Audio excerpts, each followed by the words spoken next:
നമ്മളെ നാട്ടിലൊക്കെ ഇതേമാതിരി കുളമില്ലേ? എൻ്റെ വീട്ടിൻ്റെ നേരെ മുമ്പ് തന്നെ ഒരു കുളമുണ്ട്, ഏകദേശം 100 മീറ്റർ ഉള്ള രീതിയിൽ. പക്ഷേ ഇതെന്താണ്, അവിടെ നിന്ന് നമ്മളൊന്നും കുളിക്കാൻ സമ്മതിക്കില്ല. ആ കുളത്തിൻ്റെ പേരാണ് സ്ഥലത്തിനുള്ളത്, ആമ്പിച്ചിക്കുളം. പക്ഷേ നമ്മളിപ്പോൾ ഉള്ളതെന്ന് വെച്ചിട്ടുണ്ടെങ്കിൽ 16 കിലോമീറ്റർ, നമ്മളെ വീട്ടിൻ്റെ അടുത്ത് നിന്ന് 16 കിലോമീറ്ററിൻ്റെ അങ്ങോട്ടേക്കാണ് ഈ ഒരു കുളത്തിൽ നമ്മൾ കുളിക്കാൻ വേണ്ടിയിട്ട് വന്നിട്ടോ. എത്രയും വൈറലായി പോകുന്ന ഒരു കുളം കൂടിയാണ് ഇത്. എല്ലാവരും ഇവിടെ വന്ന് കുളിക്കുകയൊക്കെ ചെയ്യുന്ന ഒരു കുളം കൂടിയാണ്.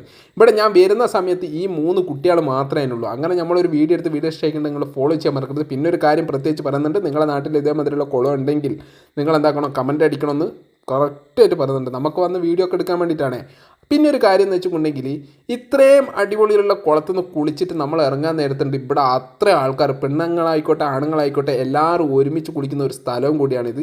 അത്രയും സേഫായിട്ട് ഇവിടെ വന്ന് കുളിച്ച് പോകാൻ പറ്റിയ ഒരു സ്ഥലവും കൂടി, നല്ല അടിപൊളിയിലുള്ള ആയവും കാര്യങ്ങളും ഒക്കെ ഉണ്ട്. അപ്പോൾ നീന്തൽ അറിയുന്ന ആൾക്കാർ മാത്രം ഇവിടെ വന്നിട്ട് എന്താക്കുക, കുളിക്കുക എന്ന് പ്രത്യേകിച്ച് പറയുന്നുണ്ട്. അപ്പോൾ അടുത്ത വീഡിയോയിൽ കാണുന്നവരെ ബായി എന്നൊക്കെ പറഞ്ഞിട്ട് നമ്മൾ പോവുകയാണ്. അപ്പോൾ പിന്നെ കമൻ്റ് അടിക്കാൻ മറക്കരുത്. അതായത് ഇങ്ങനത്തെ കുളം ഉണ്ടെങ്കിൽ പറയണം. നീന്തൽ അറിയാത്ത ഞാൻ വരെ ഇവിടെ നിന്ന് നീന്തിയിട്ട് പോയിക്ക്. അപ്പോൾ പറയുക ഇത് കുളം ഉണ്ടോ ഇല്ലയോ എന്ന്.